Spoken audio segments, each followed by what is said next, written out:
¿Empezamos? Sí, Diego, estás silenciado. Buenas tardes, bienvenidos, bienvenidas. Gracias por acompañarnos a los jueves de Lógica. Gracias a Diego Arana por aceptar darnos esta conferencia que se llama Herramientas formales y sus aplicaciones en filosofía.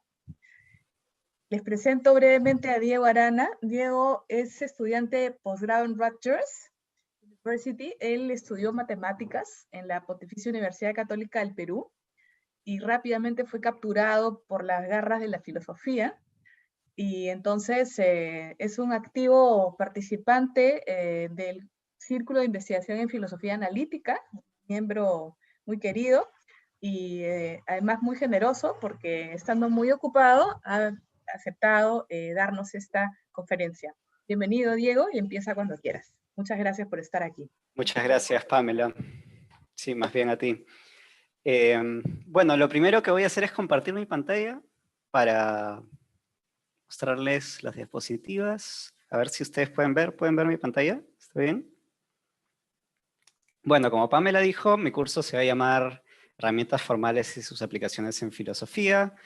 La idea que tenía era, en realidad, más o menos como la de un taller, donde los introduciría a conceptos básicos de teoría de conjuntos y también les iba a mostrar cómo se aplican en... bueno, solo me va a alcanzar el tiempo para mostrarles cómo se aplican en un área de la filosofía, que es la metafísica, intersección con filosofía de la mente. Tuve que recortar varias cosas porque el taller originalmente duraba 3 horas, pero sí me va a alcanzar el tiempo para mostrarles algunas cosas divertidas. Y bueno, comencemos. Más o menos esto es lo que vamos a hacer. Vamos a introducir la teoría de conjuntos. Vamos a ver, bueno, un problema de la teoría de conjuntos, de la teoría como tal, que es la famosa paradoja de Russell. Y vamos a, bueno, poco a poco vamos a ver algunas aplicaciones de teoría de conjuntos en semántica, por ejemplo. Pero vamos a ver ya en la tercera parte, vamos a ver cómo se usa para formalizar las relaciones y las funciones en semántica. Y vamos a terminar con el caso de la supervivencia en la filosofía de la mente. Primero vamos a ver una especie de motivación de la teoría de conjuntos. Cuando uno hace semántica, en particular cuando uno hace semántica formal, es una práctica muy común explicar el significado de ciertas expresiones, por ejemplo, en el caso de los nombres, conectándolas con ciertos objetos en el mundo. Entonces, por ejemplo, la expresión la Torre Eiffel se refiere a un objeto, que es la Torre Eiffel. La expresión el Turri se refiere a un objeto que es el Turri. La expresión Francisco Sagasti se refiere a un objeto que es Francisco Sagasti, la persona. Entonces tienes, por un lado tienes a una expresión y por el otro tienes a un objeto, ¿no? Y digamos, lo que los conecta es la relación de referencia y puedes analizar esa relación haciendo semántica formal y qué sé yo. Entonces, obviamente, eso no explica por completo el significado de, en este caso, los nombres, pero es una parte importante de los nombres que los nombres refieren, por ejemplo. Entonces, si uno quisiera extender esta práctica explicativa a los predicados, por ejemplo, primero quedaría la pregunta de con qué los conecto, ¿no? Si es que supuestamente tienes una expresión por un lado y tienes un objeto por el otro y tienes que conectarlos a través de una relación semántica, no es claro con qué se conectan, ¿no? Ahora un filósofo podría decirme, ok, se conectan con propiedades, las teorías de propiedades son un poco controversiales, hay gente que no acepta la existencia de propiedades, creo que son cada vez menos, pero todavía la hay. Cuando tú no sabes cuándo una propiedad descrita de una forma es idéntica a una propiedad descrita de otra, y qué sé yo.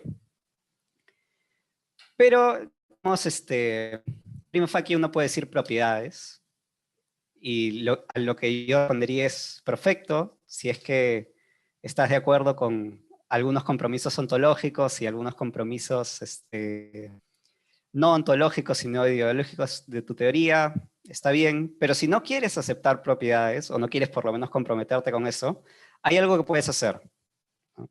Que te puede ayudar a captar quizás algunas cosas que quieras decir acerca de los predicados. Y este es el concepto de conjunto. Ahora, si quieres estudiar los conjuntos, tienes que hacer teoría de conjuntos. ¿Y qué es la teoría de conjuntos? Es el área de las matemáticas que lidia con colecciones bien definidas de objetos. Y esas colecciones bien definidas de objetos son conjuntos. ¿Y qué es un conjunto? Un conjunto es una colección de objetos pensada como una sola entidad.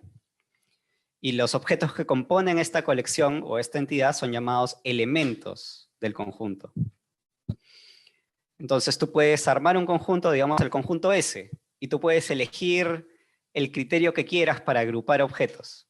Ponte el criterio de ser rojo. Tú puedes decir, S es el conjunto de las cosas rojas. ¿Qué quiere decir eso? Que S es un objeto. Y que para todo X, X es miembro de S si solo si X cumple con la condición que has utilizado para agrupar esos miembros, ¿no? En este caso, ser rojo. Esto se llama forma intencional de definir un conjunto. Y esta notación que he estado utilizando acá se llama Set Builder Notation. Entonces, dentro de las formas de determinar un conjunto existe el intencional, que ya les he mostrado. Es agrupar objetos mediante un criterio. Y existe otra que es la forma extensional, que es enumerar los objetos, ¿no? Es decir, yo quiero, por ejemplo, el conjunto de 1, 2 y 3, ok. Entonces, 1, 2, 3. Y ahora, cuando agrupas conjuntos de forma extensional y estás agrupando una cantidad finita de objetos, como siempre lo hacemos, se puede también definir ese conjunto de forma intencional. Por ejemplo, el conjunto de las X es tal es que X es idéntico a 1, o bien X es idéntico a 2, o bien X es idéntico a 3. Entonces, en realidad, que un conjunto sea definido de una forma extensional no quiere decir que no pueda ser definido de una forma intencional, pero al revés sí. ¿Por qué? Porque imagínate que tú quieres agrupar el conjunto de los números reales, por ejemplo. No vas a poder escribir todos los números reales en un papel. Entonces, si quieres referirte a ese conjunto, tienes que hacerlo mediante un criterio intencional. ¿Todo bien? Ahora, regresemos a la motivación. Tú tienes que los nombres se refieren a objetos en el mundo. Y ahora puedes decir que los predicados también se refieren de alguna forma a objetos en el mundo, o por lo menos su valor semántico es el conjunto de las cosas que los satisfacen.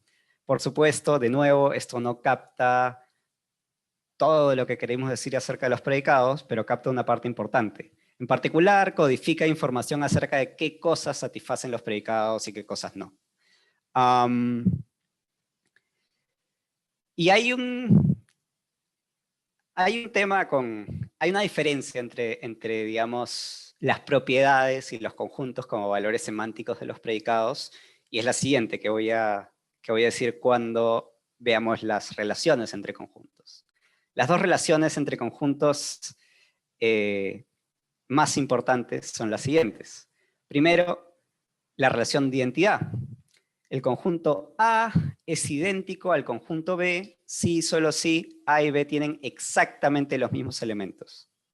Entonces, hay un ejemplo que Quine da acerca de los conjuntos. Imagínate que A es el conjunto de las especies animales que tienen riñón. Y B es el conjunto de las especies animales que tienen corazón. Resulta que esas son exactamente las mismas especies. Entonces, A es idéntico a B porque toda especie animal que tiene riñón tiene corazón y toda especie animal que tiene corazón tiene riñón. Ahora, es obvio para cualquiera que me esté escuchando ahorita que tener corazón o ser una especie animal que tiene corazón no es lo mismo que ser una especie animal que tiene riñón, ¿no? Entonces, a pesar de que las mismas cosas cumplan, exactamente las mismas cosas cumplan ambos criterios, los criterios son distintos. Y en particular no es claro cómo individuar los criterios, pero sí es muy claro cómo individuar los conjuntos, y eso es una ventaja de la teoría de conjuntos. Obviamente, cuando aceptamos los conjuntos o cuando utilizamos un conjunto como el valor semántico de un predicado, estamos ignorando estas cosas problemáticas que después podrían tomarnos por sorpresa cuando queremos enfrentar otro tipo de problemas, ¿no? Entonces, no es una forma de, digamos, ignorar el problema, es simplemente una forma de captar ciertas propiedades de los predicados que sin meterte en problemas acerca de la naturaleza de las propiedades, ¿no? Ahora, hay algo que no dije al principio de mi presentación. Si es que algo no se entiende o no queda claro, pueden interrumpirme en cualquier momento. Decirme, Diego, por favor, explícame esto, explícame lo otro. Van a haber algunas pruebas que van a tener varios pasos y de repente no se entiende de dónde salen estas cosas o de dónde salen las otras, así que por favor, interrúmpenme si es que no entienden. Bueno, habiendo dicho esto, hay otra relación importante entre los conjuntos, que es la relación de subconjunto. El conjunto A es un subconjunto del conjunto B si solo si todo elemento de A es también un elemento de B. Y en lógica de primer orden sería así: A es subconjunto de F si solo si para todo X, si X pertenece a A, entonces X pertenece a B. Y esta es una definición de la relación de subconjunto. Esta es una diferencia con la identidad, porque la identidad está definida en nuestra lógica, ¿no? A es idéntico a B si, solo si A y B son el mismo. Una cosa es idéntica a sí misma y nada más, etcétera, etcétera. Entonces, en nuestra lógica de fondo define la identidad. Entonces, y debemos entender esta relación de identidad entre los conjuntos no como la definición de la identidad, sino como dando las condiciones en las cuales el conjunto A y el conjunto B son idénticos. Por otro lado, sí debemos entender esto como una definición de la relación de subconjunto. Esa es una diferencia importante que vale recalcar. Aparte de las relaciones entre conjuntos, puedes definir operaciones básicas con conjuntos. Entonces, puedes decir que la unión de A es el conjunto que consiste de aquellos objetos que son o bien elementos de A o bien elementos de B. Entonces, imagínate que tienes el conjunto de los perros y tienes el conjunto de los gatos, y juntas esos dos conjuntos para incluir tanto a los perros como a los gatos. Tienes el conjunto de los perros o gatos. O tienes la unión del conjunto de los perros y la unión del conjunto de los gatos. Intersección es como la unión, pero al revés. La intersección de A y B es el conjunto que consiste de aquellos elementos que son elementos de A y elementos de B. Entonces, imagínate que tienes el conjunto de los perros y el conjunto de las cosas marrones. Cuando haces una intersección de estas cosas, obtienes el conjunto de los perros marrones. Y esta es un poquito más complicada, se les voy a explicar ahorita. El conjunto potencia de A es aquel conjunto que consiste de aquellos conjuntos que son subconjuntos de A. Es decir, el conjunto potencia de A es un conjunto de conjuntos, ¿no? Siempre. Y les voy a explicar la relación o en qué consiste la operación del conjunto potencia A más adelante. Pero por ahora veamos qué se puede hacer con la unión en la intersección. Regresemos de nuevo a la motivación semántica que teníamos. Tú puedes asociar el predicado rojo con el conjunto A y el predicado rectangular con el conjunto B, pero resulta que ahora obtienes que ser rojo y rectangular está asociado con la intersección de A y B. Ser rojo rectangular está relacionado con la unión de A y B, y así. Entonces puedes hacer cosas interesantes cuando tienes operaciones con conjuntos. Y puedes analizar varias cosas entre los predicados, varias operaciones que puedes hacer con predicados, en términos de operaciones que puedes hacer con conjuntos. Para regresar a las relaciones entre conjuntos, imagínate que considero el conjunto de las cosas rojas y el conjunto de las cosas coloreadas. El conjunto de las cosas rojas es subconjunto del conjunto de las cosas coloreadas, porque toda cosa roja es algo coloreado. Esa es una forma de expresar una relación quizás entre los predicados ser rojo y ser coloreado. Ahora, el conjunto potencia. Imagínate que tú tienes S, que es el conjunto de Ana y Berta. ¿Cuál es el conjunto potencia de S? Según la definición, es el conjunto que consiste de aquellos conjuntos que son subconjuntos del determinado conjunto al que le estamos sumando la potencia. Entonces, en particular, consiste de todos los subconjuntos de S.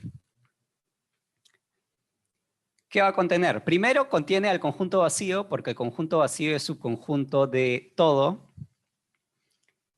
De ahí consiste al conjunto unitario de Ana, que es el conjunto que solo contiene Ana, que es distinto de Ana. Hay una diferencia entre Ana y el conjunto que solo contiene Ana, porque primero el conjunto que solo contiene Ana es un conjunto, y Ana no es un conjunto. Entonces, para comenzar, hay una diferencia ahí, ¿no?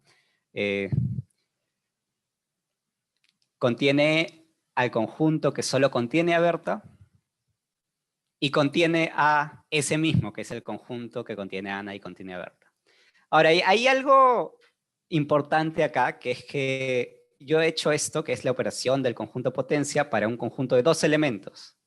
Y es súper fácil hacerlo para un conjunto de 2 elementos. Hacerlo para un conjunto de 10 ya es difícil. Tienes que enumerar más de 1000 subconjuntos. Pero todavía uno puede imaginarse una máquina que tome este conjunto y bote como output el conjunto potencia o alguna representación en extensión del conjunto potencia. Pero para conjuntos infinitos, como el conjunto de los números naturales, por ejemplo, hay toda una discusión enorme acerca de si es que podemos siquiera imaginar cuál es el conjunto potencia de los naturales. Y hay discusiones acerca de lógica de segundo orden, porque la lógica de segundo orden en general es la que, digamos, las discusiones acerca de cómo interpretar la lógica de segundo orden tienen mucho que ver con el conjunto potencia. Por ahora vamos a asumir que entendemos qué cosa es el conjunto potencia, solamente basándonos en nuestro entendimiento de sus aplicaciones en casos finitos.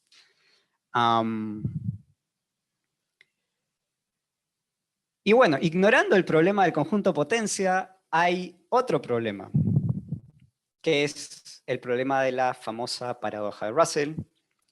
Y el problema es este, que no toda condición determina un conjunto de manera intencional. Y la prueba es súper simple. Asumamos que sí, que toda condición determina un conjunto de manera intencional, entonces toda condición determina un conjunto. En particular, la condición de no ser miembro de sí mismo determina un conjunto.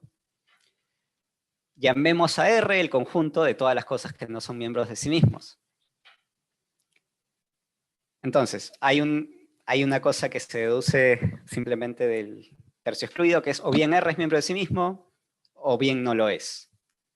Si R es miembro de sí mismo, entonces R no cumple con la condición que determina sus elementos. Por lo tanto, R no debería ser miembro de sí mismo. Si R no es miembro de sí mismo, entonces R cumple con la condición que determina sus elementos. Por lo tanto, R debería ser miembro de sí mismo. Y esto nos deja con la paradójica conclusión de que R es miembro de sí mismo y no es miembro de sí mismo. Porque si decimos, ok, vamos a hacer que R sea miembro de sí mismo, automáticamente no es miembro de sí mismo, porque no cumple con su propia condición. Y si decimos, ok, vamos a hacer que R no sea miembro de sí mismo, automáticamente es miembro de sí mismo porque automáticamente cumple con la condición que determina sus elementos. Contradicción. La conclusión es que R no es un conjunto. Y que no podemos formar un conjunto con la condición que se nos ocurra. Y esto es un problema porque intuitivamente, sí, ¿no? A mí se me ocurre una condición como la condición de ser rectangular y puedo agrupar todos los objetos que cumplen esa condición y como los he agrupado, puedo considerar esa agrupación como una sola entidad y ya está, ¿no? Ahora resulta que no. Hay varias formas de lidiar con este problema. Los matemáticos se han contentado con hacer teorías axiomáticas que determinan cuándo ciertas condiciones son legítimas para formar un conjunto y cuándo no. Y no voy a ahondar mucho en estas teorías axiomáticas, lamentablemente por una cuestión de tiempo, pero la idea principal de estas teorías axiomáticas es la de una jerarquía. Y la jerarquía está armada así. En la base están todas las cosas que no son conjuntos, ¿no? Como yo, como todos los asistentes a esta reunión, esta laptop, qué sé yo. Están todas las cosas que no son conjuntos. Luego subes un escalón. ¿Y cómo subes un escalón? Primero, consideras el conjunto de todas esas cosas. El conjunto de todas las cosas que no son conjuntos. Y le das el conjunto potencia a ese conjunto, ¿no? Y cuando aplicas el conjunto potencia sobre ese conjunto, obtienes un montón de subconjuntos de ese conjunto universal de todas las cosas que no son conjuntos. Y todos esos subconjuntos están en el primer escalón. Ahora, el conjunto potencia mismo no está en este escalón, sino está en el siguiente, ¿no? Que es el conjunto de todos los subconjuntos del conjunto universal del escalón 0. Y, de nuevo, puedes hacer lo mismo con el conjunto potencia. Puedes considerar todos los subconjuntos del conjunto potencia. Y esos subconjuntos del conjunto potencia, que pertenecen obviamente a la potencia de la potencia, están acá. Y la potencia de la potencia está en el siguiente escalón todavía, ¿no? Y puedes nunca terminar. Y de hecho, en la mayoría de teorías axiomáticas de conjunto puedes aplicar esta operación infinitas veces y luego, después de aplicarla infinitas veces, puedes aplicarla una vez más. Y luego puedes aplicarla infinitas veces también, después de aplicarla esa vez más, y etcétera, etcétera, etcétera. La teoría más utilizada en matemáticas es la teoría de Zermelo-Fraenkel, y los axiomas que determinan cómo se pueden formar los conjuntos están ahí. No voy a poder pasar por estos axiomas detalladamente, lamentablemente, por una cuestión de tiempo, pero voy a hacer algo que es, voy a compartirles esta diapositiva en el chat y ustedes pueden ver esto más detalladamente. Y bueno, si es que no alcanzan a ver esto, igual pueden buscar Zermelo-Fraenkel y en cualquier página, incluso en Wikipedia o en Stanford, enciclopedia, pueden encontrar una formalización de Zermelo-Fraenkel. Ya, estoy subiendo las diapositivas. Ok, ya, entonces las diapositivas están en el chat para cualquiera que quiera consultar estos axiomas más detalladamente, y también lo pueden encontrar googleando Zermelo-Fraenkel. Es increíblemente conocida. Algunos axiomas son un poquito complicados porque, digamos, los matemáticos tienen que asegurarse de que formalmente todo funcione bien. Pero no voy a ahondar en esto. Para lo que vamos a hacer es suficiente la noción informal de conjunto. Entonces, veamos un uso medio semántico de la teoría de conjuntos, que es formalizar la noción de las relaciones y las funciones. Imagínate que yo te digo la oración 1. Ana ama a Berta. Marcia ha levantado una mano. A ver, voy a pedirle que se... ya, ok. Perdón, creo que ya avanzaste un poco, pero mi pregunta era sobre el gráfico que pusiste respecto a la jerarquía. Mi pregunta es simplemente una aclaración. Mencionaste que en el nivel 2, B2, no sé cómo se lee, estaría el conjunto potencia del conjunto que contiene a todos los objetos que están en cero, ¿verdad? Ya. Sí. Sí, ya, ok. Mi pregunta era, asumo que ese conjunto potencia no está solo en B2, ¿verdad? Si no está No. solo, lo que se me ocurriría es que podría ir cualquier conjunto potencia que surja de los subconjuntos que están en B1, algo así. Sí, pero también podría ir un conjunto que no sea la potencia de ninguno de esos. O sea, el conjunto de potencia de los subconjuntos de B1 también están ahí, pero también está ahí cualquier subconjunto del conjunto potencia. Ya, es que pensé que eran prácticamente lo mismo, o de repente lo estoy entendiendo mal. O sea, lo que hace, claro, lo que hace el conjunto potencia o la operación conjunto potencia es toma un conjunto y agrupa todos sus subconjuntos para formar un conjunto. Ahora, los conjuntos que agrupa están en el mismo nivel que el conjunto que ha tomado, ¿no? Pero el conjunto potencia mismo está en un nivel más arriba. Claro. Ya, entonces esa es una No, o sea, distinción importante. no, Sí. a lo que me refería era, o sea, yo entendía que tú tienes 0, tomas el conjunto que tiene a todos los del nivel 0, Ajá. a eso le sacas el conjunto potencia y ese conjunto potencia va al nivel 2, ¿cierto? Sí. Ya. Sí. Entonces, lo que yo pensaba era los miembros de ese conjunto potencia, que son subconjuntos, si es que no entiendo mal, del conjunto original, o no, hoy entendí mal ahí. Ya, los miembros del conjunto potencia son subconjuntos del conjunto original, sí. Ajá, ya. Esos Entonces, miembros están en B1. claro, entonces lo que me preguntaba era si en B2 podrían estar también conjuntos potencia que podría generar con esos subconjuntos de nuestro conjunto del conjunto potencia del conjunto original. Sí, sí están ahí. Todos están ahí, pero B2 no son solo esos, ¿no? O sea, aclaración, sí. O sea, estás en lo correcto, pero B2 contiene más cosas todavía. Ya. O sea, pero ya, ok. Ya, no me quiero extender mucho, solamente para aclarar. O sea, tendrían que ser en principio como cualquier subconjunto de algún conjunto potencia que podría estar en B3, pero no sé cómo saldrían de otro lado si es que no como parten originalmente desde el conjunto formado por los elementos que están en 0. De repente me estoy yendo mucho en abstracción, pero... Ya. Hay una cosa, o sea, hay una cosa que todos los conjuntos potencia cumplen, que es que todos contienen al conjunto vacío, por ejemplo. Todo conjunto potencia de un conjunto contiene al conjunto vacío, ¿no? Porque el conjunto vacío es su conjunto de todo, entonces tiene que estar dentro del conjunto potencia de lo que sea.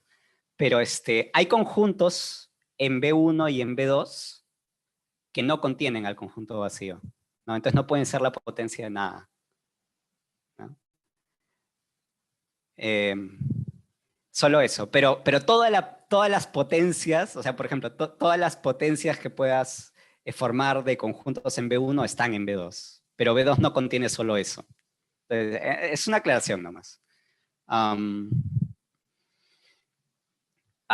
Si es que alguien no ha entendido esta jerarquía, es un muy buen momento para preguntar.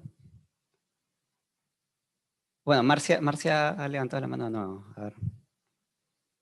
No, de repente no se ha bajado. Perdón. Ya. Ok. Listo, Ya. gracias. Ok, entonces, seguimos. Ok, cuando dices Ana ama a Berta, estableces una relación entre Ana y Berta. ¿Cuál relación? Bueno, aquella que se da entre X e Y cuando X ama a Y. Eso es lo más que podemos decir acerca de esto. Existe una forma de capturar propiedades interesantes de las relaciones en teoría de conjuntos, y lo primero que necesitamos hacer es definir la noción de par ordenado. ¿Qué cosa es un par ordenado? Los pares ordenados están definidos por la función que cumplen o por cómo se comportan formalmente, y un par ordenado intuitivamente es esto, es un objeto seguido de otro, ¿no? Un objeto que está en el primer lugar seguido de otro que está en el segundo lugar. Entonces, un par ordenado XY va a ser idéntico a un par ordenado AB si y solo si X es idéntico a e Y es idéntico a B. Y eso es lo único que tiene que cumplir algún tipo de construcción para ser considerada un par ordenado. En teoría de conjuntos existen varias construcciones que cumplen con esta propiedad, y una de las más conocidas es la siguiente. El par ordenado de X e Y es el conjunto que contiene a estos dos conjuntos. Primero, el conjunto que contiene a X y el conjunto que contiene a X e Y. Ahora, voy a hacerles una mínima demostración de que esto conserva el orden, ¿no? Imagínate que en vez de considerar el par ordenado XY, consideras el par ordenado YX. Lo que obtienes a la derecha es que este conjunto ya no contiene a X, sino contiene a Y. Y este sí es igual, porque en los conjuntos no importa el orden. Pero cuando cambiaste el orden, cambiaste el conjunto, porque ahora el conjunto ya no contiene el único conjunto, el conjunto que solo contiene a X, sino que contiene al conjunto que solo contiene a Y. Entonces, XY no es igual a YX, o en general no es igual. Entonces, esta cosa es sensible al orden, ¿no? Y eso es lo que queríamos que sea sensible al orden. La prueba de que cumple con esta condición de arriba no es esa, es un poquito más larga, pero créanme, por favor, de que cumple con esta condición. Una vez que defines la noción de par ordenado, puedes definir una noción que va a ser súper útil en semántica, y les voy a mostrar por qué, que es la noción de producto cartesiano. El producto cartesiano de los conjuntos A y B es el conjunto que contiene a todos los pares ordenados X y, tales que X es un elemento de A, e Y es un elemento de B. En notación de set builder notation es esto. Y una vez que defines el producto cartesiano, puedes definir grafos. O en realidad puedes mostrar la existencia de grafos. Y la idea de los grafos es esta. Imagínate que tú tienes un conjunto, que es el conjunto A. El conjunto A es el conjunto de los pares ordenados, tales que los pares ordenados X y, tales que X ama Y, por ejemplo. Imagínate que tienes ese conjunto. Ahora, ese conjunto codifica muchísima información acerca de la relación amar A. En particular, tú sabes que si el par ordenado Ana Berta está en ese conjunto, entonces Ana ama a Berta. Y también vas a saber viceversa, la dirección contraria. Si Ana ama a Berta, entonces el par ordenado está en ese conjunto. Entonces, prácticamente todo lo que puedas preguntarte acerca de qué cosas satisfacen esa relación, esa información ya está codificada en el conjunto. Observación. Estipulemos que B es el conjunto de todos los objetos capaces de tener vínculos afectivos, en particular capaces de amar. Entonces, este conjunto que hemos definido ahorita es un subconjunto del producto cartesiano de B consigo mismo. Y esta relación de subconjunto nos permite, digamos, limitar las relaciones. Y es súper importante el poder limitar las relaciones para demostrar la existencia de un conjunto que contiene a los pares ordenados que satisfacen la relación. Y por eso queríamos definir el producto cartesiano. Y ahora sí, definamos qué cosa es un grafo. El grafo de la relación R es el conjunto de los pares ordenados X y, tales que X tiene la relación R con Y. Y en términos formales es así. Y con el producto cartesiano y con la noción de grafo podemos formalizar una noción, que es la noción del dominio de una relación. Si A y B son conjuntos, si R es una relación, decimos que R es una relación de A a B, si solo si el grafo de R es un subconjunto de A por B. Y normalmente decimos que R es una relación en A o entre elementos de A si su grafo es un subconjunto de A por A. ¿Por qué querríamos hablar de dominios? Imagínate una relación como esta. X está a 2 metros de Y, o la relación que X tiene con Y cuando X está a 2 metros de Y. tiene sentido, por ejemplo, pensar que yo estoy a 2 metros de mi laptop o que estoy a 2 metros del mouse, pero cuando tú dices, por ejemplo, Diego está a 2 metros del número 2, eso no tiene sentido. Hay gente que diría que siempre es falso, hay gente que diría, por ejemplo, eso nunca puede ser verdad. Hay otros que dicen que literalmente no tiene sentido, que no expresa ninguna proposición. No voy a discutir acerca de las posiciones que tienes, pero si quieres limitar la relación estar a 2 metros a ciertos objetos o a ciertos pares de objetos, lo que tienes que hacer es conseguir un dominio para la relación. Entonces, puedes pensar la relación estar a 2 metros de, por ejemplo, como una relación que se da entre objetos espaciotemporales, ¿no? Y no se da entre objetos no espaciotemporales. Entonces, si A es el conjunto de los objetos espaciotemporales, la relación estar a 2 metros de es un subconjunto, o bueno, tiene un grafo que es un subconjunto de A por A. Esa es la noción de dominio. Ejemplos. La relación ser menor que es una relación entre números reales, o también puede ser una relación entre magnitudes. La relación que x tiene con y, si solo si x está a 2 metros o menos de y, es una relación entre objetos espaciotemporales, como dije. La relación que x tiene con y, si solo si x ocurrió antes que y, es una relación entre eventos, por ejemplo. Y qué sé yo. Y ahora regresemos de nuevo a nuestra motivación semántica. Tiene ciertas expresiones como ama, odia o precede o qué sé yo. Ahora también puedes conectarlas con ciertos objetos en el mundo que son los grafos de las relaciones que expresan. Y puedes seguir haciendo semántica con tranquilidad, sin preguntarte por el estatus ontológico de las propiedades o de las relaciones o qué sé yo.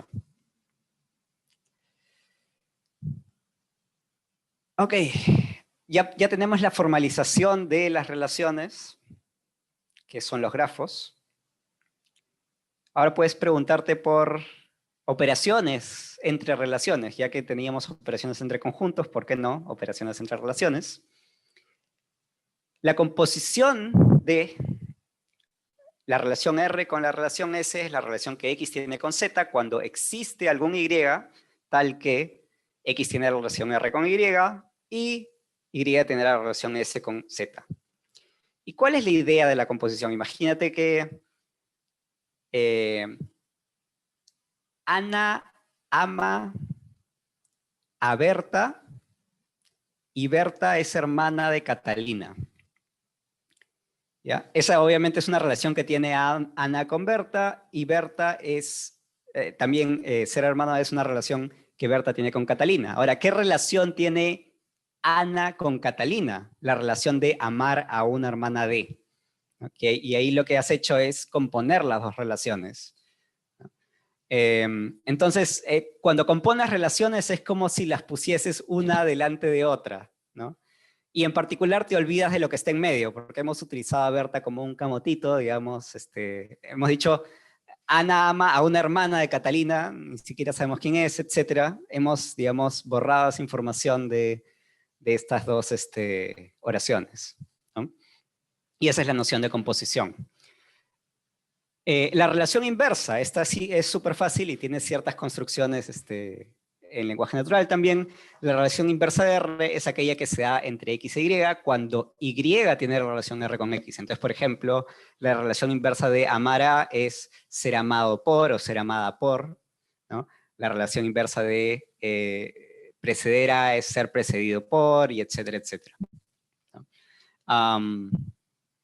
Y la clausura transitiva. Y esta es una relación un poquito más difícil, pero vale la pena verla. La clausura transitiva de R es la relación que X tiene con Y cuando X se relaciona con Y a través de una cadena de objetos que se relacionan entre sí con R.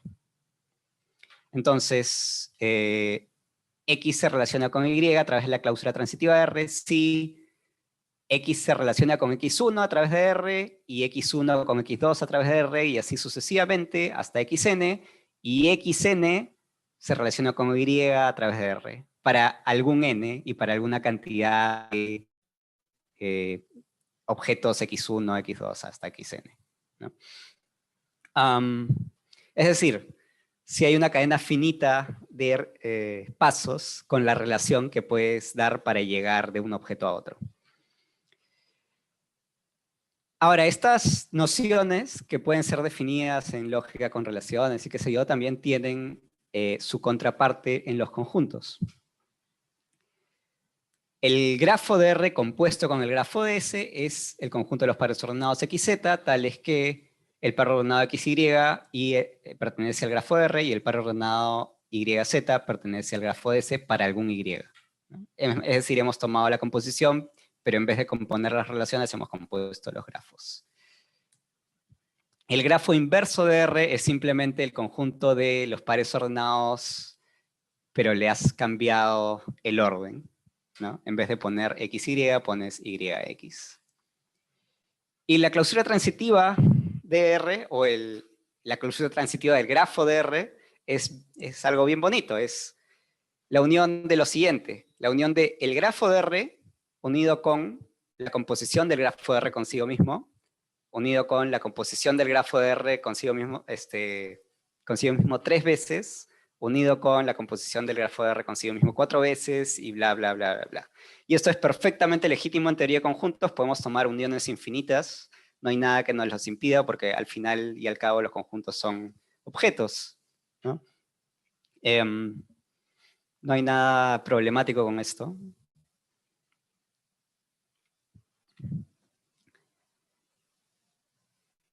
Y podemos capturar ciertas propiedades que los conjuntos tienen. Imagínate, bueno, por ejemplo, la propiedad de ser reflexiva. R es reflexiva sí, solo sí, para todo elemento X de A. Bueno, si R es una relación en A, obviamente. Por eso vale la pena delimitar las relaciones. Primero delimitemos la relación R a miembros de A. Entonces, en A, R es reflexiva sí, solo sí, para todo elemento de X de A. Se tiene que X está relacionado consigo mismo a través de R. Por ejemplo, la relación estar a 2 metros o menos de es reflexiva porque todo objeto está a 2 metros o menos de sí mismo.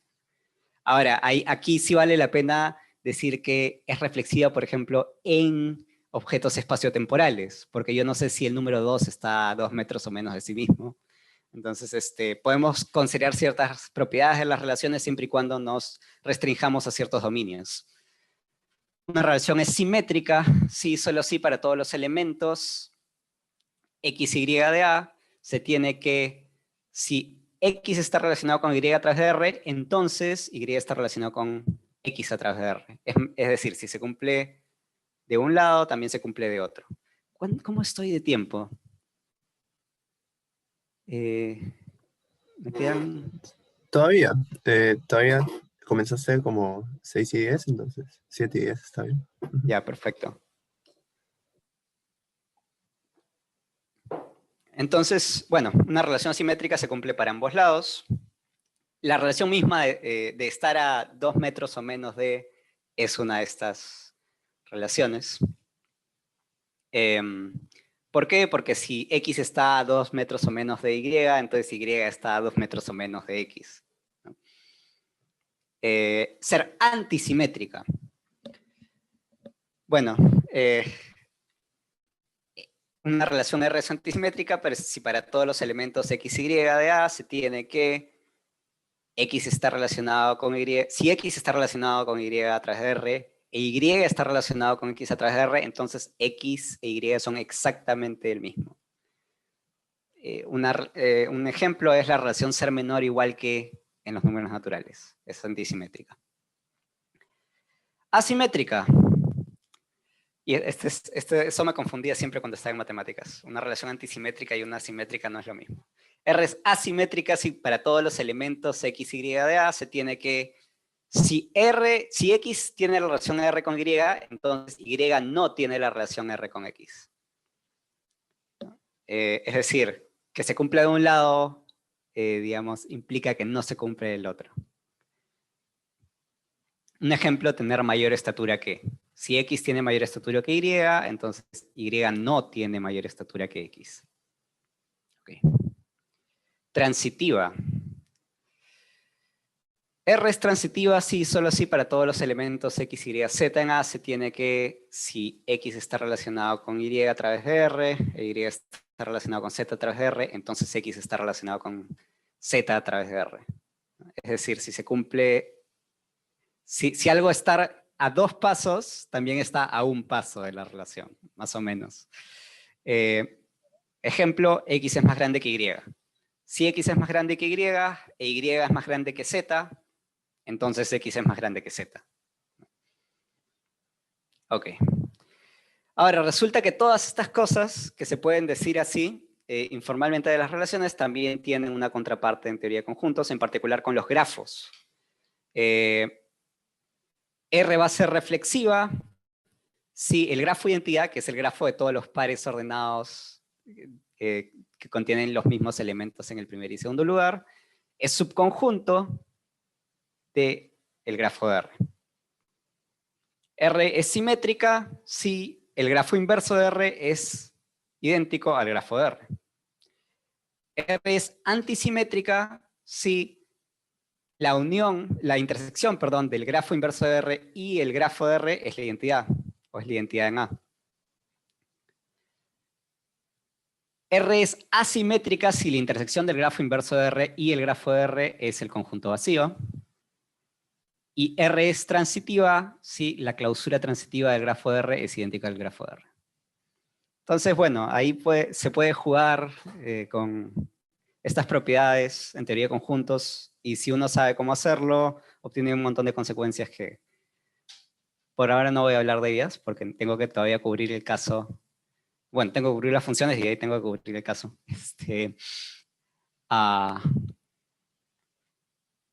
¿Qué cosa es una función? Muy rápidamente, ustedes han visto funciones en la secundaria, como esta, por ejemplo, ¿no? Que son como polinomios, entonces fx es x cuadrado más 1, esa es una función que, digamos, toma un número real y te devuelve su cuadrado más 1. Y tú puedes decir, por ejemplo, que su dominio son los números reales, qué sé yo.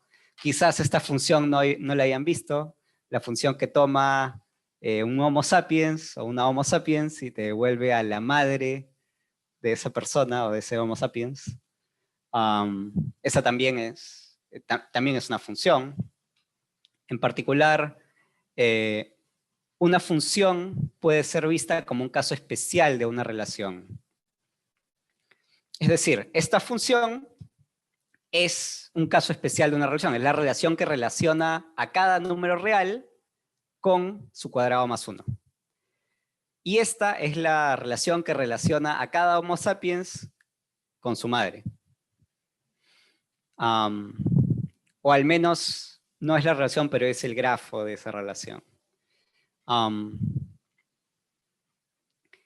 Entonces, basándonos en esta intuición, podemos definir la noción conjunto teorética en función. Es la siguiente: si A y B son conjuntos, una función de A a B es una relación tal que para cada elemento de A hay un único elemento de B relacionado con X a través de la función f, ¿no? Y a este elemento le llamaremos f de X.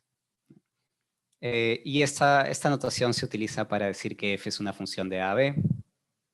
Entonces veamos, bueno, ya se acabó la parte puramente formal, vamos a ver algunas cosas acerca de cómo se utilizan estas nociones, en particular en la supervivencia en filosofía de la mente. Pensemos en las siguientes preguntas. ¿Es la mente idéntica al cerebro? La respuesta es que probablemente no. Si es que alguien viene y ahorita me abre el cráneo y me saca el cerebro y lo pone en una jarra, podrías decir el cerebro de Diego está en esta jarra, pero no vas a decir la mente de Diego está en esta jarra. Entre otras cosas, hay, digamos, la forma en la que hablamos de la mente no es la forma en la que hablamos del cerebro, etcétera, etcétera, etcétera. Si es que en algún momento, después de la singularidad tecnológica, suben mi mente a una nube y se deshacen de mi cerebro. Yo no voy a decir que se deshacieron de mi mente. Quizás sí, quizás no. Al menos no es una tesis increíblemente obvia que la mente sea idéntica al cerebro. Hay otra cosa todavía más conservadora que puedes preguntarte. Imagínate que das un paso atrás, que querías decir, la mente es idéntica al cerebro. Y te das cuenta de todos estos problemas, das un paso atrás y dices, ok, ya, no. Pero todas las propiedades mentales, en el fondo, son propiedades físicas. La respuesta es que aún así probablemente no. ¿Por qué? Porque tú puedes tener una noción de propiedad física que sea una propiedad que puede ser expresada con una fórmula física, y no es claro cómo, por ejemplo, la propiedad que yo tengo ahorita cuando creo que estoy dando una conferencia frente a una laptop, esa propiedad, la propiedad de creer que estás dando una conferencia con una laptop, puede ser expresada con una fórmula física. De repente hay una fórmula física que puede expresar eso, sería increíblemente larga, nos costaría todo el tiempo del universo escribir esa fórmula física, pero de repente no la hay. Y no habría ninguna sorpresa de que no la haya, porque las fórmulas físicas son conjuntos finitos de símbolos que pueden expresar hasta una cantidad contable de propiedades. Pero probablemente hay más propiedades mentales que una cantidad contable de propiedades. Entonces, no sería sorpresa de que no todas las propiedades mentales no sean expresables, digamos, utilizando una fórmula física. Si tienes esa noción sintáctica de propiedad física, probablemente no. Si tienes una noción que no es sintáctica de propiedad física, tendrías que decirme exactamente qué es, y ahí entraríamos en un debate que quizás sea bueno evitar. Pero si ambas respuestas son negativas, imagínate que decides todavía dar un paso atrás y todavía tienes ciertos cortes materialistas o quieres expresar algo acerca de la relación muy obvia entre la mente y el cerebro, por ejemplo, o en particular entre la mente y un organismo. ¿Existe algún sentido en el que las propiedades mentales dependan de las propiedades físicas? Y si la respuesta es afirmativa, ¿cómo hacemos para capturar esta dependencia? Y la intuición obviamente es que sí dependen de las propiedades físicas, pero ¿cómo? Donald Davidson fue una de las primeras personas en acuñar la noción de superviniencia, que es un intento por captar esta dependencia. Y él dice, las características mentales son en algún sentido dependientes o supervienen sobre las características físicas. Esta superviniencia puede ser entendida como significando que no puede haber dos eventos que sean iguales en todos los respectos físicos, pero que difieran en algún respecto mental, o que un objeto no pueda alterarse en un respecto mental sin alterarse en un respecto físico. Ok. Entonces, basándonos en esto, en esta intuición, podemos formular una noción de supervivencia. Vamos a reemplazar mental por M para ser más esquemáticos y físico por F. Las propiedades M supervienen débilmente, y les voy a decir por qué, sobre las propiedades F, si y solo si necesariamente cualquier par de objetos que tienen las mismas propiedades F también tienen las mismas propiedades M. Entonces, eso es una especie de intento por captar esta noción de Davidson, ¿no? Y veamos más o menos cómo se puede formalizar esto en términos de conjuntos de propiedades. Imagínate que yo armo mi conjunto M, que es un conjunto que en realidad depende de X. M es una función. Entonces, M toma X y lo que te entrega es el conjunto de las propiedades M que X tiene. O las propiedades mentales, solo que la hemos reemplazado por una M. F de X también es otra función. F de X toma X y te entrega el conjunto de las propiedades F que X tiene. Entonces, las propiedades M supervienen fuertemente sobre las propiedades F. Uy, y aquí debía poner un F, digamos, en cursivas, pero no se puso ahí. Sí, solo sí necesariamente para dos objetos X cualesquiera. Si F de X es igual a F de Y, entonces M de X es igual a MY. Y aquí he usado un necesariamente, para los que sepan lógica modal, se escribe así. Entonces ahí está una línea que te puede explicar la superveniencia entre X e Y. Ok, pero hay otra forma de entender esta tesis, más que como la necesaria identidad de dos funciones, que es la siguiente. Las propiedades M supervienen fuertemente sobre las F, solo si cualquier par de objetos posibles que tienen las mismas propiedades F también tienen las mismas propiedades M. Y acá hay una diferencia ligerísima, ¿no? Pero es una diferencia súper importante. Vamos a ver cuál. Acá dije que la condición era necesariamente para cualquier par de objetos que tienen las mismas propiedades, también tienen las mismas propiedades del otro tipo. Y aquí dije para cualquier par de objetos posibles, y no utilicé el necesariamente. Para cualquier par de objetos posibles que tienen las mismas propiedades, F también tiene las mismas propiedades M. Y vamos a ver que esta diferencia sutil hace un montón de diferencia. Intuitivamente estas tesis se escuchan casi igual. Necesariamente cualquier par de objetos que comparten las primeras propiedades comparten las segundas. Y acá digo cualquier par de objetos posibles que comparten las mismas propiedades del primer tipo también comparten las segundas. Alguien podría decir, bueno, es una diferencia tan sutil que no me importa. Vamos a probar utilizando ciertas cosas de funciones de teoría de conjuntos que la diferencia no es tan sutil. Pero bueno, primero vamos a definir la superveniencia fuerte. Igual que la anterior, consideramos la función m de x y la función f de x, y decimos que las propiedades m supervienen fuertemente sobre las propiedades f, si y solo si, para dos posibles objetos x e y cualesquiera. Si f de x es igual a f de y, entonces m de x es igual a m de y, que es más o menos lo que dijimos otra vez. Ahora, la formalización de esto en lógica formal, por favor no se asusten, en lógica modal, perdón, por favor no se asusten, es esta. No vamos a utilizar esta formalización. O sea, solo para, digamos, para la gente curiosa, esa es la formalización de la superveniencia fuerte.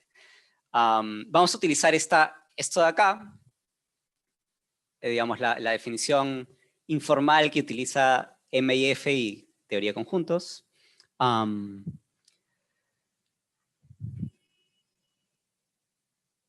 Hay un teorema muy interesante, que es esta. Si las propiedades mentales supervienen fuertemente sobre las propiedades físicas, hay una función D tal que para cada objeto posible X, D recibe como input el conjunto de las propiedades físicas de X y entrega como output el conjunto de sus propiedades mentales. Y notemos que acá el teorema, la función que menciona el teorema no depende de X, sino exclusivamente de sus propiedades físicas. O sea, no le interesa qué cosa es X. Este teorema formaliza la intuición de que cuando se da la superveniencia fuerte, las propiedades físicas de un objeto determinan, digamos, de forma metafísica sus propiedades mentales. Y vamos a probar este teorema.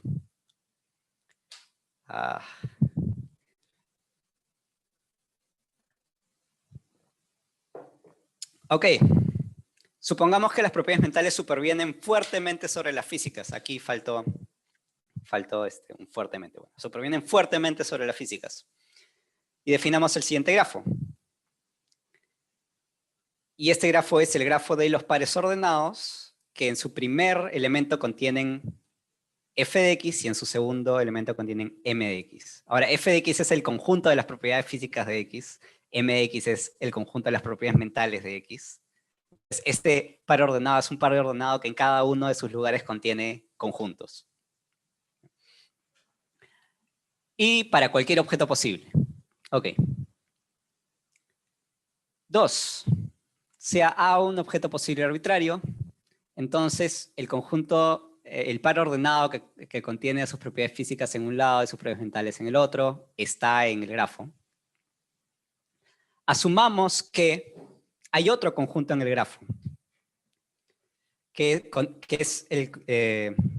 hay otro par ordenado en el grafo, que es el par ordenado que contiene como primer elemento a sus propiedades físicas y como segundo elemento a un C, que es un C acerca del cual no sé nada. quizás sea distinto a las propiedades mentales de A. Vamos a probar ahorita que se tienen que ser las propiedades mentales de A. Y así vamos a probar que el grafo es el grafo de una función. Entonces, por la definición del grafo, este conjunto de acá, que decíamos que estaba en el grafo, tiene que ser las propiedades físicas y mentales de algo, ¿no? Porque he reunido a estos pares para cualquier objeto posible.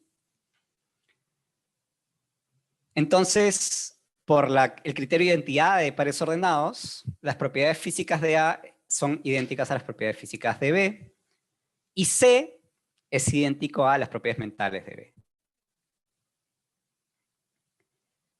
Pero por superveniencia fuerte, como A y B son dos objetos posibles cualesquiera, si las propiedades físicas de A son las propiedades físicas de B, entonces las propiedades mentales de A son las propiedades mentales de B.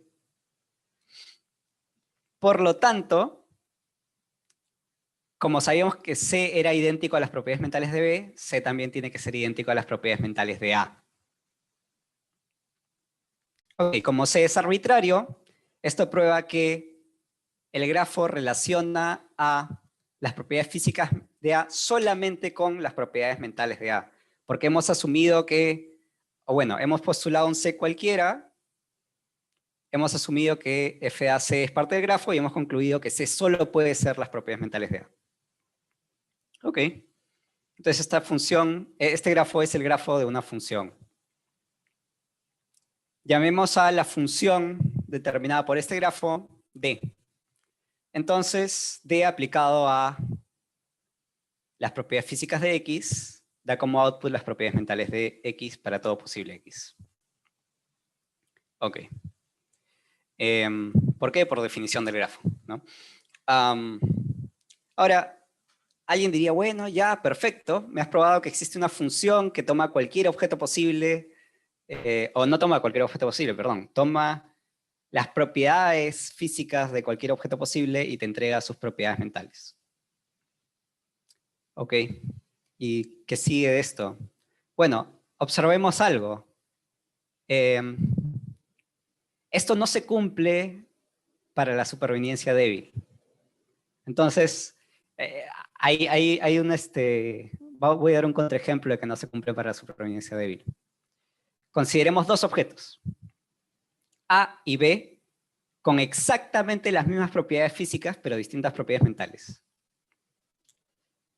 Y tal es que A es el único objeto del mundo U y B es el único objeto del mundo B no, este es V, perdón, del mundo V.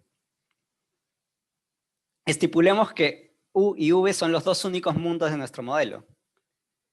Lo siguiente va a ser verdad. Cualquier par de objetos de U tiene las mismas propiedades mentales si tiene las mismas propiedades físicas. ¿Por qué? Porque U solo contiene a un objeto, que es A. Cualquier par de objetos de B tiene las mismas propiedades mentales si tiene las mismas propiedades físicas. ¿Por qué? Porque V contiene a un solo objeto, que es B. Por lo tanto, necesariamente cualquier par de objetos tiene las mismas propiedades mentales y tiene las mismas propiedades físicas. ¿Por qué? Porque U y V son los únicos dos mundos de nuestro modelo. Sin embargo, bueno, por lo tanto no. Sin embargo, no puede haber una función D que reciba las propiedades físicas de A y entrega las propiedades mentales de A.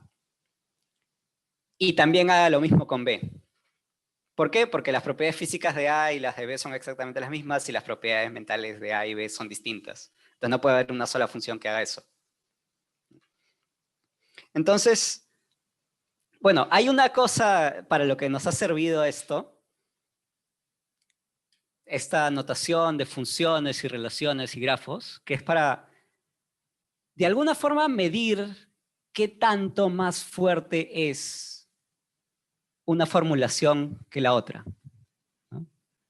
Si uno hace, digamos, algunas cosas con filosofía de la mente y se encuentra con superveniencia fuerte, por ejemplo, versus superveniencia débil, uno podría decir, bueno, no me importa mucho cuál utilice porque suenan igual. Y la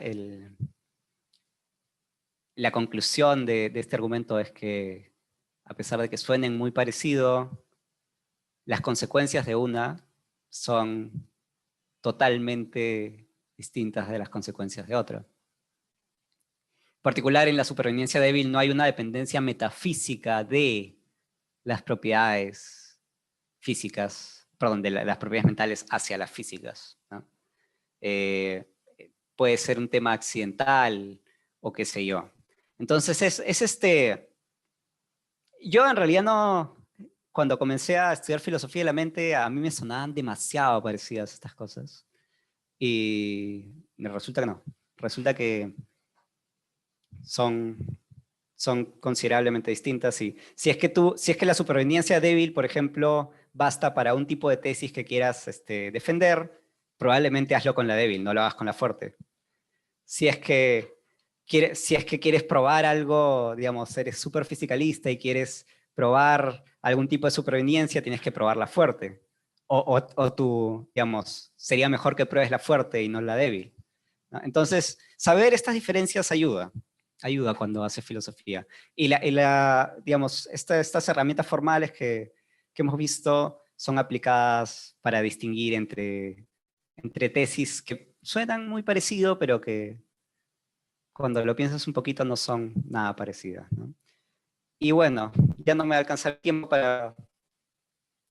También quería ver otra forma de formalizar este tema de la supervivencia, pero ya no va a alcanzar el tiempo para esto, pero ya, por lo menos ya hemos visto, según yo, la parte más interesante de este taller. Gracias.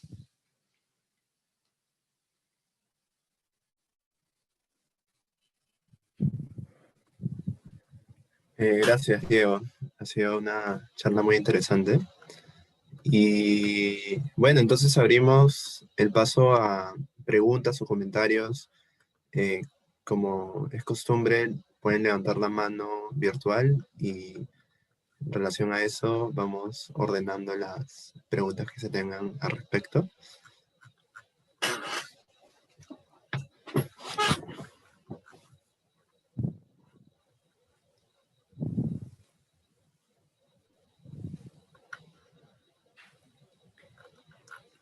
También está levantando la mano. A ver. Damián, ¿verdad?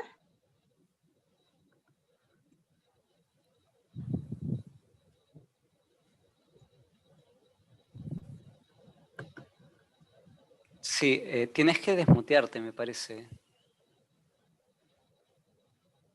Ahora sí. Oh, ya no. Otra vez. Wow.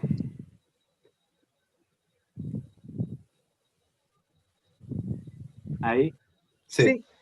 Bien. Bueno, gracias. No encontraba la función virtual de levantar la mano, por eso lo hice de manera física, digamos. No, era simplemente saludarlos, preguntarte, porque en esta formalización tan compleja, digamos, y he de ser sincero, que iba como tratando de alcanzarte para poder seguirte, pero que me costó mucho, no porque la explicación haya sido mala, sino por mi formación, digamos. Pero me queda la duda de esta formalización que después la aplicás a un caso específico, digamos. ¿Cómo opera la formalización en ese sentido? Es decir, ¿es pensada desde la posibilidad de probar ese caso específico o es independiente y después yo la puedo aplicar a otros casos? No sé si queda clara mi pregunta. Sí, en realidad, claro, obviamente la teoría de conjuntos y toda la maquinaria que les he mostrado sobre conjuntos y funciones fue hecha muchísimo antes de las tesis de supervivencia, ¿no? Sí. Y en realidad es una maquinaria que sirve para manipular funciones y relaciones y conjuntos y probar ciertas cosas acerca de esto. Entonces lo que hice fue simple, ¿no? Tomé la tesis de supervivencia formulada por Davidson, la formalicé en términos de conjuntos, ¿no? Y una vez que haces eso, ya puedes utilizar toda la maquinaria para probar cosas acerca de esos conjuntos, ¿no? Entonces siempre hay un paso de tomar esta tesis filosófica y formalizarlo, que es crítico, ¿no? Como mostré, hay dos formas de hacerlo y cada una de esas, digamos, da resultados diferentes y qué sé yo, ¿no? Pero sí, es anterior el aparato, digamos, formal de la teoría de conjuntos a este tipo de tesis.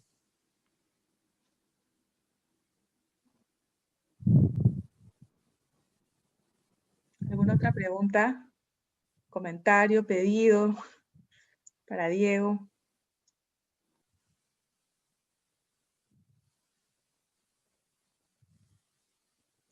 Marcia.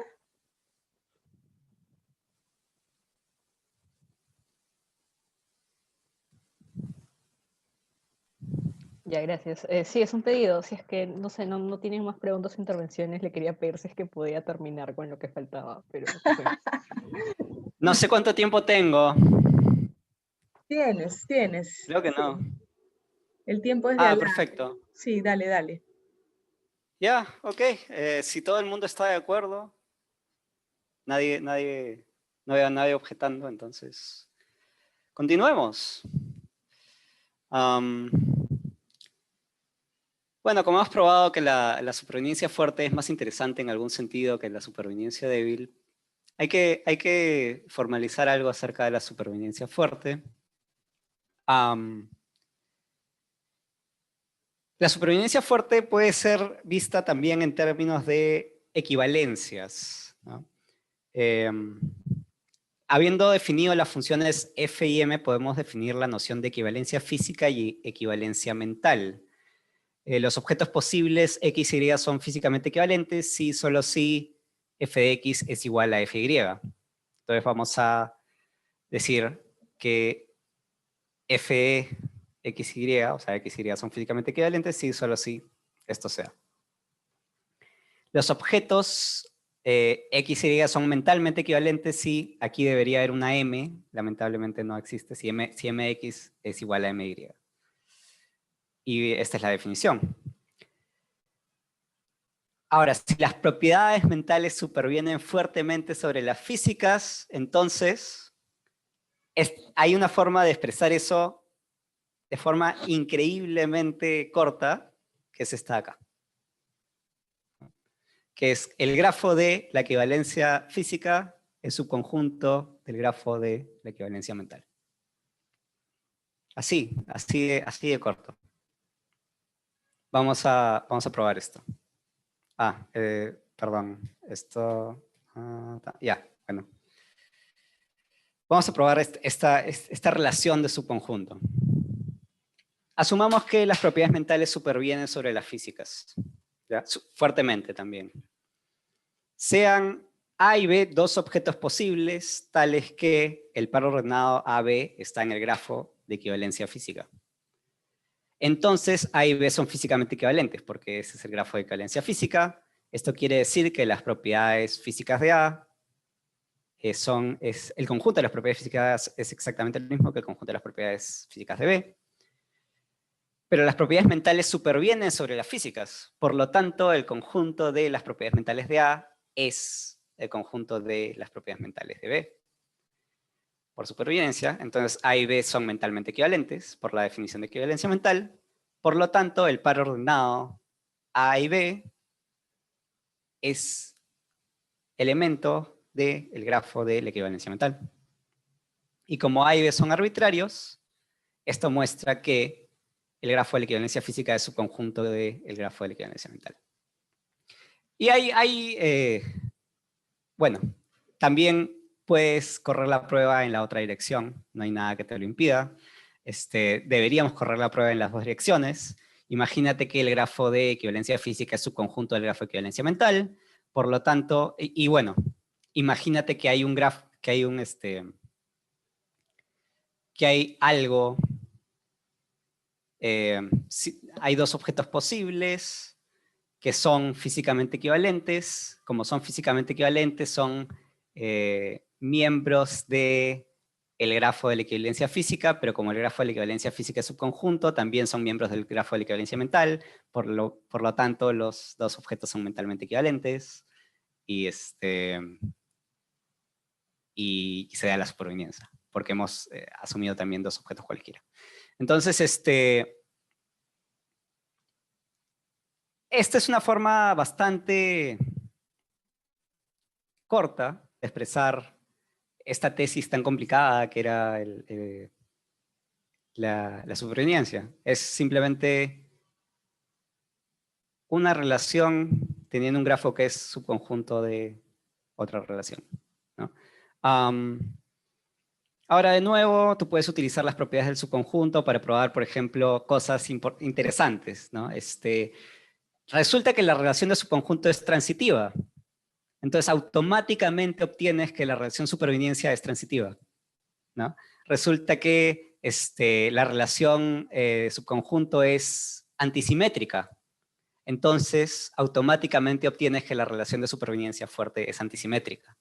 Y etcétera, etcétera, etcétera. Entonces, una vez que probaste esto, todas las cosas que puedas decir acerca de la relación de subconjunto automáticamente se transfieren a la relación de supervivencia. Entonces, ese es un resultado interesante también. Y bueno, ya está.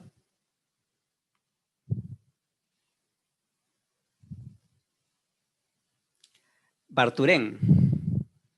Cristian Barturén, a ver.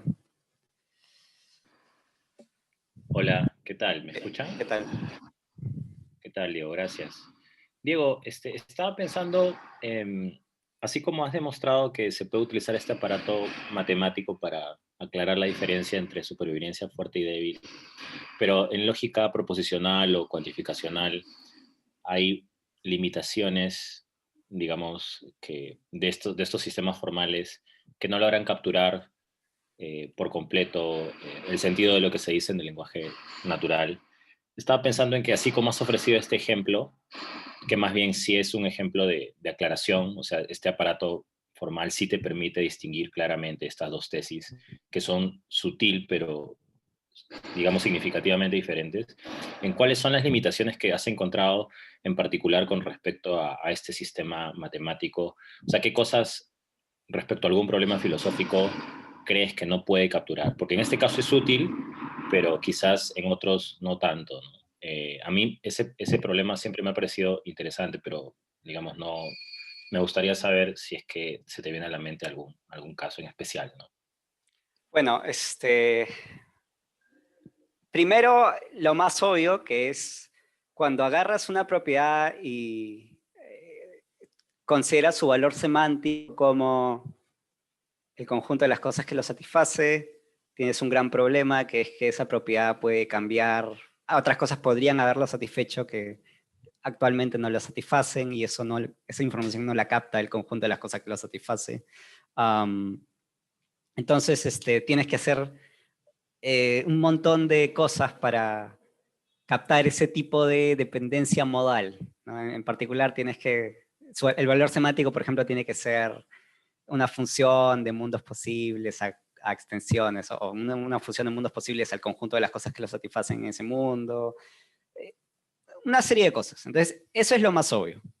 Ahora,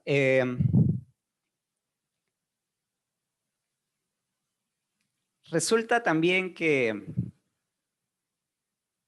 la teoría de conjuntos ahora es tan utilizada en la filosofía, en particular ciertas corrientes analíticas, que un montón de cosas, o un montón de, digamos, modelos formales acerca de cómo funcionan las cosas, presuponen ya la teoría de conjuntos. Entonces, en particular, tú tienes la concepción del conocimiento, por ejemplo, ¿no? O de la información semántica.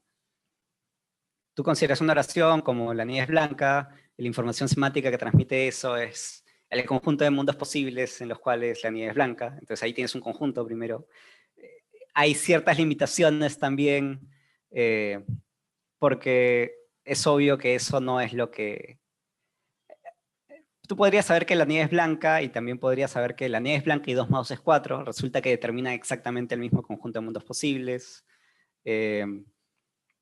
Entonces, hay un tema intencional en realidad, que es bien difícil de expresar cuál es el problema, pero como el aparato de teoría de conjuntos es puramente extensional, ciertas propiedades súper interesantes acerca de cosas intencionales no las capta, ¿no? Entonces, esa es una limitación bien grande. Ahora, fuera de eso,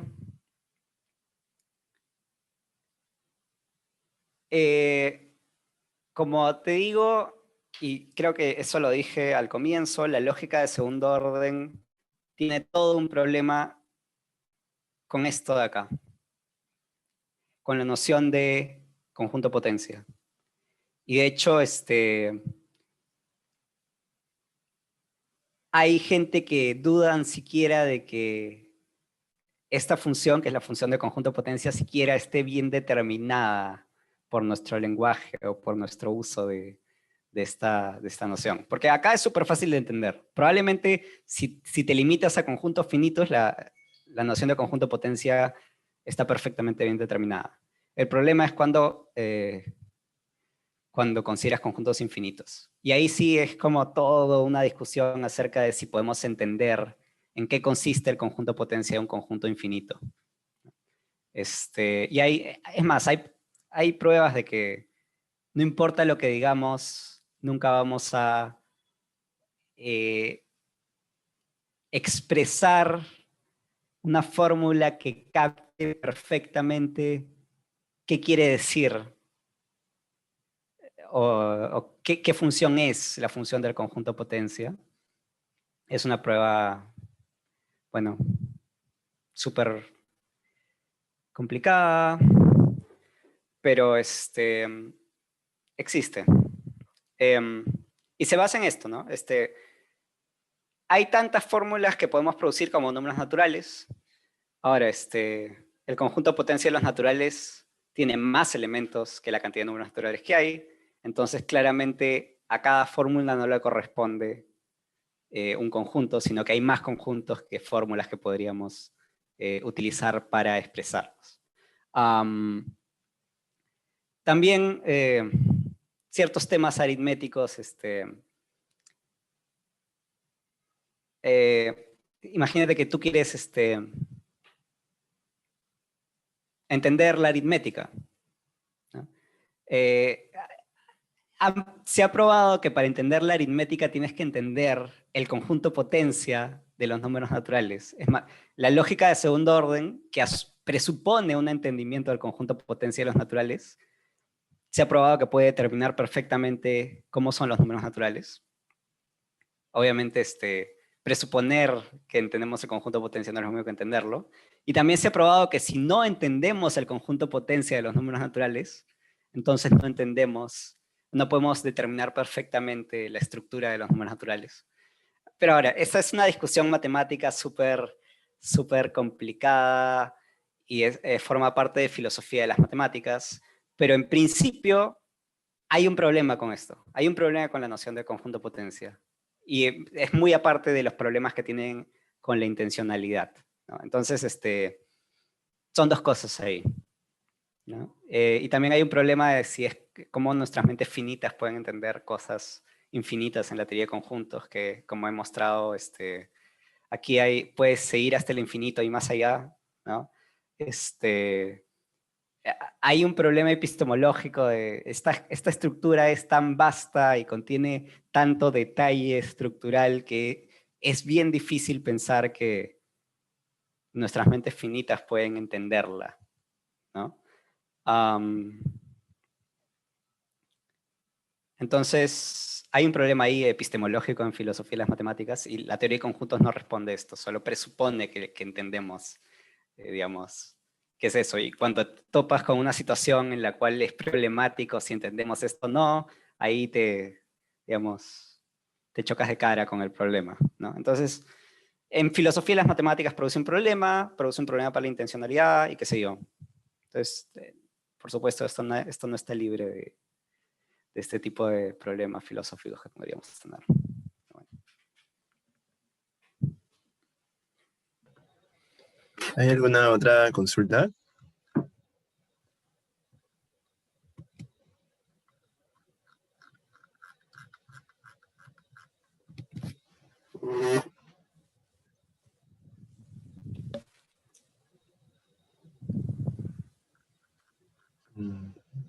Creo que no.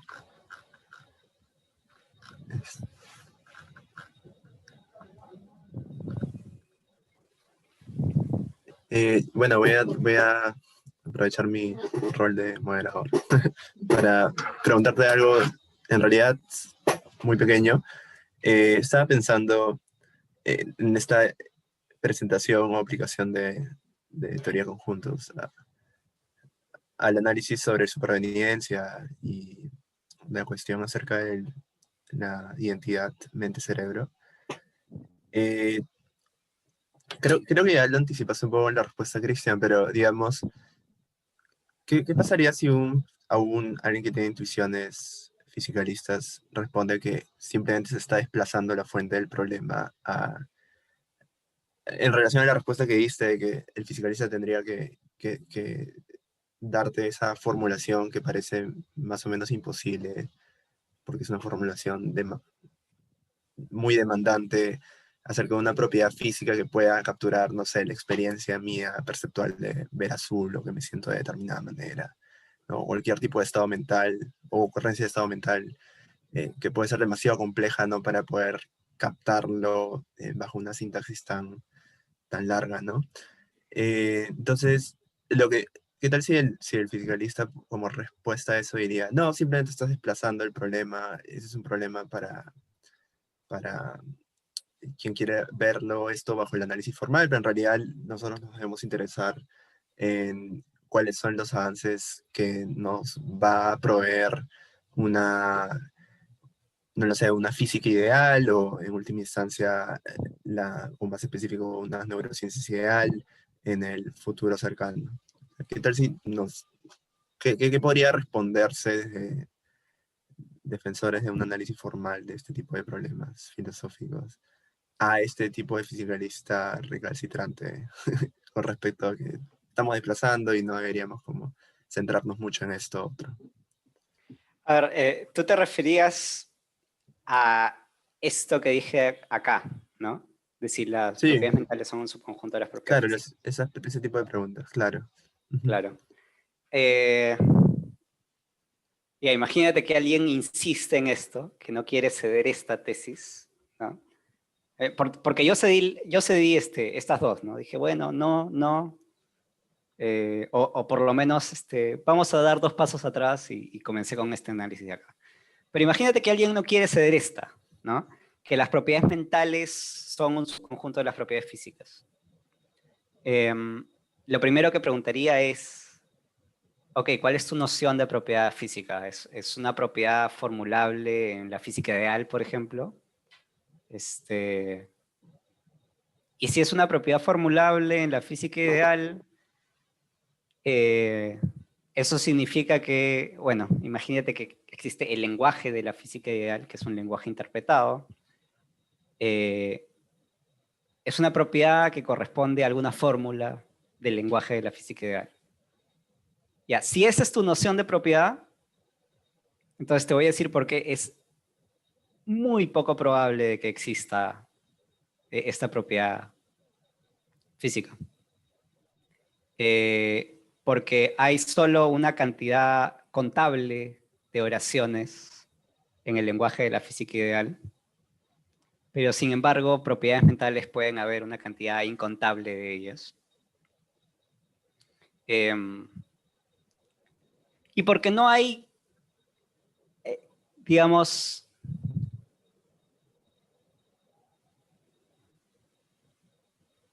incluso imagínate que hay una cantidad contable de propiedades mentales, ¿ya?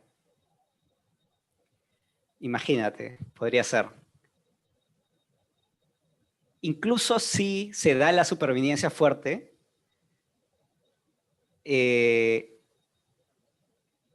la forma en la que las propiedades mentales dependen de las propiedades físicas podría ser tan compleja que ninguna fórmula alcance para expresar algún tipo de propiedad mental determinada, ¿no?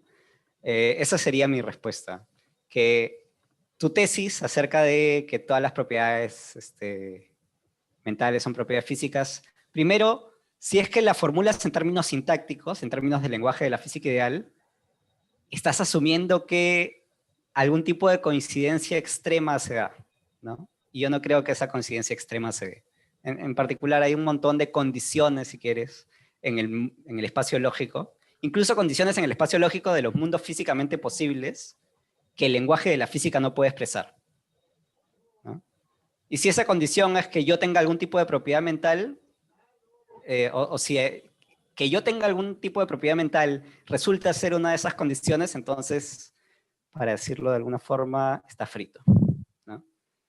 Y resulta que sí, podría haber. Probablemente hay más condiciones que la física no puede expresar solamente en el subconjunto de los mundos físicamente posibles. Hay más condiciones que la física no puede expresar que condiciones que la física puede expresar. Entonces, ahí estarías diciéndome que hay una coincidencia extrema con las propiedades mentales y tendrías que justificar por qué. Ahora, si tu noción de propiedad física no es las propiedades expresadas con formulitas físicas, sino algo distinto, entonces ahí tendrías que decirme cuál es tu noción de propiedad física, ¿no? Esa sería, digamos, la respuesta.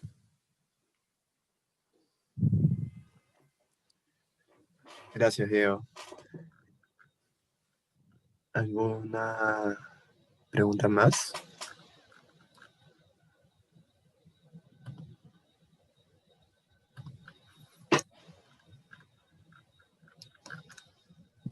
Ok, entonces yo creo que nos podemos quedar, Pamela, aquí en esta ocasión.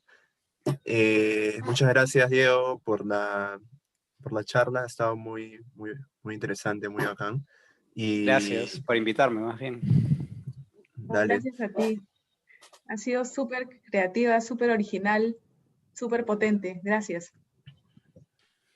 Sí, invitarlos también a ti, Diego, a los asistentes a que el siguiente jueves volvemos a nuestra hora, bueno, el tiempo horario de Perú, ¿no? En el mediodía, volvemos al mediodía y nos tocaría la charla de Jaime Castillo, que nos va a hablar acerca de qué es una verdad lógica. Y bueno, entonces muchas gracias por asistir y nos vemos la siguiente semana. Gracias, Diego. Cuídate mucho, cuídense. Gracias, Diego. Gracias a todos. Muchísimas gracias.